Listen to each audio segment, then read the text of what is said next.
yang bisa dibantu? Ini saya mau konsultasi KB. Saya mau ganti KB Bu Bidan. Oh iya, silahkan duduk terlebih dahulu ya, saya panggilkan bidannya. Oh iya, terima kasih. Ini Mam.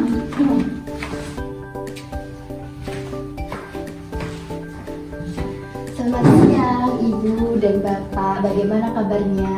Alhamdulillah. Baik Bu, Baik, dengan Bapak siapa ya? Bapak Rudi. Bapak Rudi, Ibu siapa? Ibu Hevi. Oke, Ibu Hevi ya, yang kemarin melahirkan itu ya? Iya.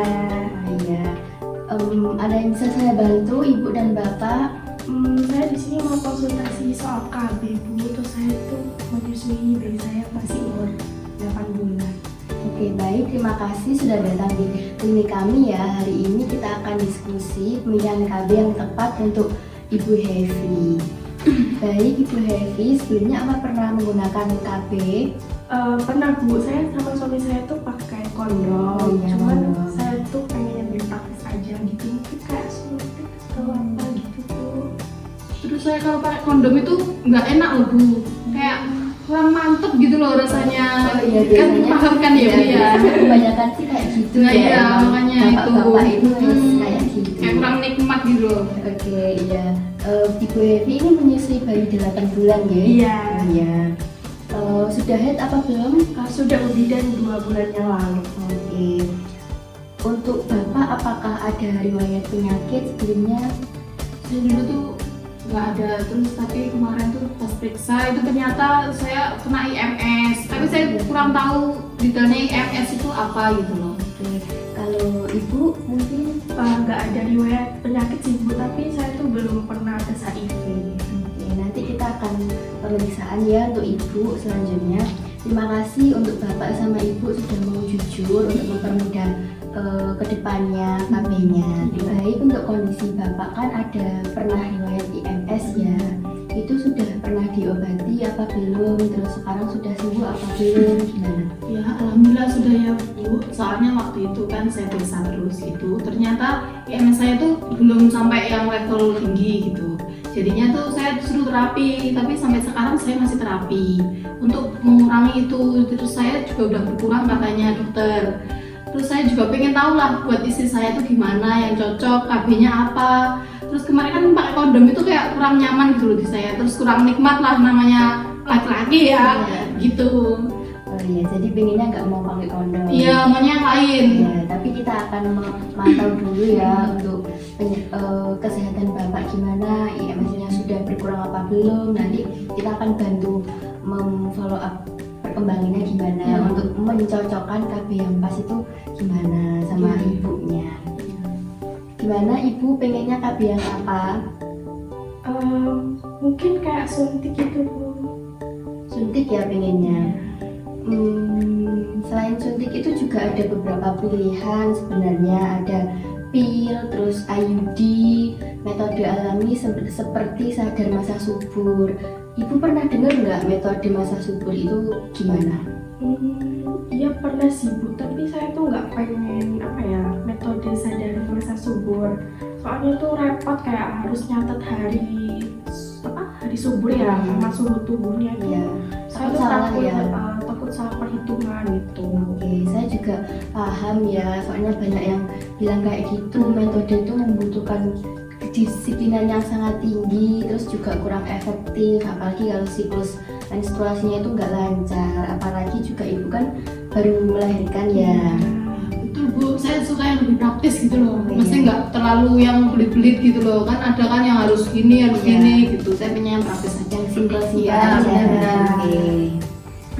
Baik ya, Ibu, Bapak, di sini saya akan menjelaskan mengenai pengambilan keputusan KB untuk Ibu yang bagus seperti apa. Di sini saya akan ini ada lembar AGBK ya untuk membantu Ibu dan Bapak. Monggo bisa disimak sambil dijelaskan oleh asisten bidan saya, nggih. Baik, di sini saya minta waktunya nggih Bapak Ibu. Di sini saya akan menjelaskan terlebih dahulu mengenai IMS yang diderita oleh Bapak. Nah, jadi IMS ini jika tertular kepada ibu itu beresiko kepada kehamilannya ibu. Dapat menyebabkan keguguran seperti itu. Dapat dipahami ya Pak? Baik, di sini Ibu Bapak, saya di sini menganjurkan 2 kontrasepsi. Yang pertama kondom dan yang kedua suntik progesteron. Berarti itu bisa 2 sekaligus ya Bu? Ya bisa. Yang pertama kita menggunakan suntik progesteron dan untuk mencegah adanya penyakit IMS itu menular kepada ibu, kita dapat menggunakan kondom seperti itu.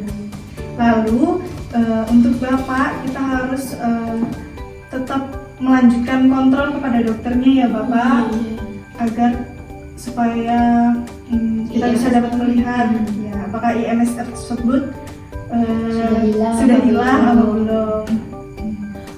Oh iya, berarti kan saya harus wajib kayak setiap bulan itu jadwal kontrol ke dokter, dan terapi itu dilanjutkan terus nggak apa-apa ya? Iya, seperti itu. Oke.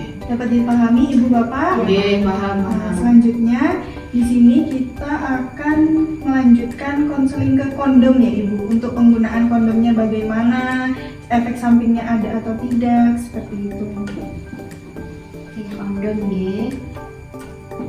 Nah ini ada kelebihan menggunakan kondom, yaitu mencegah kehamilan dan IMS termasuk HIV. Sangat efektif bila digunakan setiap kali bersenggama itu melakukan hubungan ya. Terus bisa hanya kondom dan atau bersama dengan metode KB lain, tapi karena bapaknya tadi ada riwayat IMS jadi harus wajib pakai kondom. Kemudian juga mudah didapat dan digunakan, kemudian bisa dibicarakan. Berarti kondom bebas beli di Indomaret atau apa gitu nggak apa-apa ya, minimarket nggak apa-apa Di Shopee Iya, itu boleh ya? Ya boleh, bebas. Tapi nggak harus dari bidannya ya? Iya. Baik Ibu Bapak, di sini saya akan menjelaskan cara pakai kondom. Nah, yang pertama, Ibu sama Bapak itu harus memakai kondom yang baru setiap kali berhubungan. Jadi tidak boleh bekas ataupun yang sebelumnya dipakai lagi, itu tidak boleh. Kemudian yang kedua, jika Ibu pakai kondom itu sebelum penis menyentuh vagina. Paham Ibu Bapak? Paham ya? Paham. Oke, ini ada gambarnya ya, bisa dilihat. Yang ketiga itu jika kondom sulit dipasang, mungkin terbalik atau sudah lama. Jadi nanti dilihat tanggal expirednya itu tanggal berapa. Dicek dulu ya, jangan lupa sebelum dipakai. Wajib ya itu ya? Wajib. Jadi kita harus menggunakan kondom yang benar-benar baru. Nah, jika ibu sama bapak ingin menggunakan pelicin itu tidak boleh berbahan dasar yang minyak. Jadi harus menggunakan air. Atau gel juga bisa. Oh iya. Seperti itu. Paham Ibu Bapak? Lalu yang keempat itu upayakan sperma tidak tumpah di mulut vagina. Jadi jangan sampai pas keluar sampai kena. Ya. Vaginanya ibu. Ya. Kalau bisa jangan tetap di dalam kondomnya. Nah, seperti itu. Lalu yang kelima, buang ke tempat sampah atau toilet agar tidak ditemukan oleh anak-anak. Biar aman. Biar aman, biar tidak menemukan adanya Nah itu kondom. nanti kalau anak kecil kan nggak tahu ya. Jadi kiranya balon nanti ya? Iya, jadi harus pembuangannya pun juga harus diperhatikan. Dan masukin plastik lagi terus dibuang itu nggak apa ya? Berapa? Yang penting Dibuangnya ke toilet atau ke tempat sampah. jangan di sungai. Oh, iya, ya. iya. Atau di depan rumah orang nggak boleh. Nggak Oh boleh. iya, Iya. siap-siap. Selanjutnya di sini saya akan menjelaskan tentang suntik progesteron. Suntik deh. Suntik KB berarti ya? Iya, Iya. suntik untuk ibunya. Ibu rumah Bu dengerin ya. Nah, untuk ibunya juga bapaknya juga didengarkan. Ah ya. Oke, ini ada perubahan pendarahan, berat badan bertambah. Ibunya berat badannya bertambah apa enggak? Kadang naik, kadang turun, tapi gampang naik gitu loh. Gimana? Nanti kalau pakai Langsung kamar. suntik berat badannya tambah naik lagi, terus juga sakit kepala, kemudian payudaranya juga kadang akan merasa sering nyeri, kemudian ada keluhan-keluhan lain nanti bisa dirasakan. Oh gitu. kan ibunya? Ya. Ya. Oke, ini tadi ya kurang lebih efek dari suntik. Ibunya kan pengen suntik ya. Jadi nanti efeknya akan dijelaskan lebih detail oleh asisten bidan saya nih. Dan di sini saya menjelaskan sedikit ya terkait efek sampingnya yang tadi sudah dijelaskan oleh Bidan Isa. Nah, yang pertama berat badan yang dialami oleh ibu setelah pemakaian suntik progesteron itu biasanya naik sekitar 1-2 kilo. Oh, itu dalam jangka waktu pendek apa panjang ibu? Itu biasanya naik setiap tahunnya, begitu. Selama masih pakai Selama suntik. masih pakai suntik Iya. tersebut. Nah, kemudian yang saya tekankan di sini, jika sakit kepala ringan pada ibu, itu ibu boleh minum obat seperti paracetamol, aspirin, atau ibuprofen. Nah, di sini saya menjelaskan sedikit efek samping terkait suntik progestin ya ibu bapak. Di sini ada efek sampingnya. Yang pertama flek. Oh, itu flek yang seperti apa ya? Jadi flek yang dimaksud di sini adalah bercak darah. Oh iya. Seperti itu. Nah, itu biasanya terjadi pada tahun pertama setelah pemakaian kontrasepsi suntik. Ya, paham. Kemudian untuk perlindungan IMS tadi itu tetap menggunakan suntik progestin ditambah kondom. Itu wajib ya ibu bapak. Wajib berarti ya, Wajib berarti harus memakai kondom untuk mencegah penularan penyakit IMS kepada ibunya. Oh, Seperti oke, itu. Dapat dimengerti ya ibu bapak? Iya. Baik, dan monggo dilanjut. Oke, tadi kan sudah dijelaskan ya sama asisten saya efek samping suntik, kondom, kemudian ada pencegahan IMS juga. Nah, sekarang tuh ada aplikasi yang bisa untuk milih kontrasepsi yang pas itu apa. Kan kalau lihat ini kan yang punya bidan nih alat bantu ini. Jadi bisa download di HP, di Android ya, di Play Store, namanya Rodacom. Ini kalau HP saya sama suami saya iPhone semua gimana ya? Bisa pinjem tetangga, saudara, Atau teman. ibunya, jenengan. Iya, yang punya. Kalau yang bentuk fisik gitu loh, nggak mau aplikasi itu ada. juga ada, bisa beli di Shopee, di online banyak, produk klub gitu ya. Nah, sementara saya akan menjelaskan melalui aplikasi ya. Yang pertama kita buka dulu Rodacomnya, ini kan sudah di-download ya. Iya. Nah, kemudian diisi dulu penapisan, kelihatan apa enggak?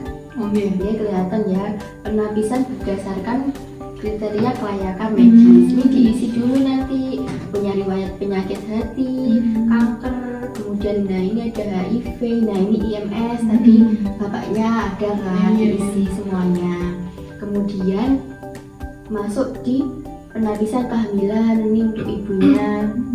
Nah ini diisi iya tidak seperti apakah Anda baru melahirkan bayi kurang dari 4 minggu. Nah kan ini umurnya sudah 8 bulan, berarti diisi tidak. Nah nanti diisi kemudian dipencet selesai deh.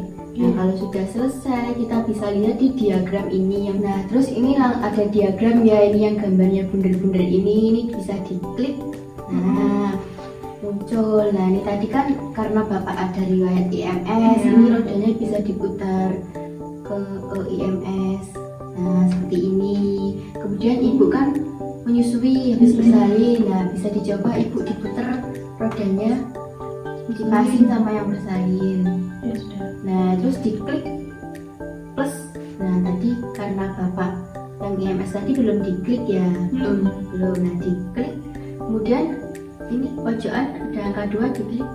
Nah ini ada keluar rekomendasinya apa, kayak pil kombinasi, kemudian pil progestin, injeksi itu suntik yang ibu pengen. Suntik KB ya? Kemudian ada implan kan ibu mau apa enggak?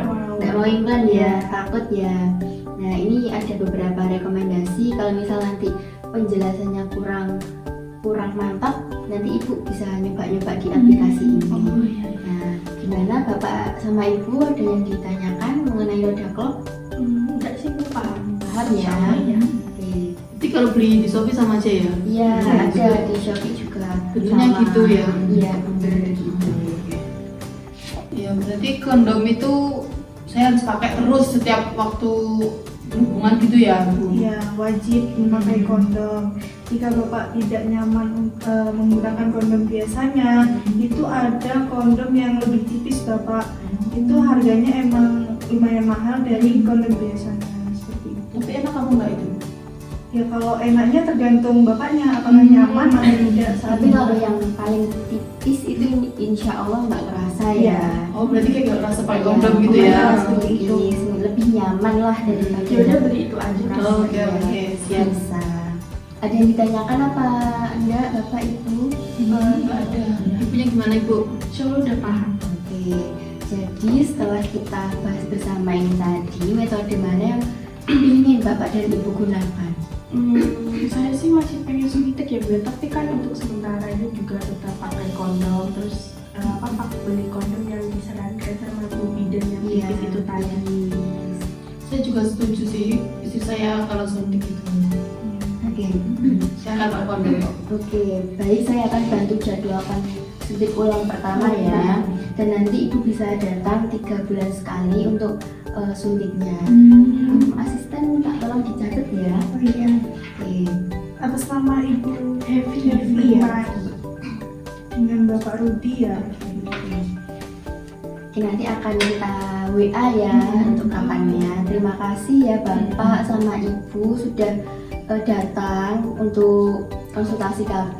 Nanti bila ada keluhan seperti merasa berjalan tidak teratur, kemudian sakit kepala atau muntah, mual, nanti Ibu bisa datang ke klinik kami. Oh iya. Terima kasih. Iya, Terima kasih ya Bu. Ya. Terkait bidan tersebut telah mengamati dan telah memberi ruang kepada pasien untuk mengambil keputusan serta memberikan konseling kepada klien tersebut dengan menggunakan Rodaklop dan juga ABPK sesuai dengan langkah-langkah yang sudah ditentukan sebagaimana mestinya.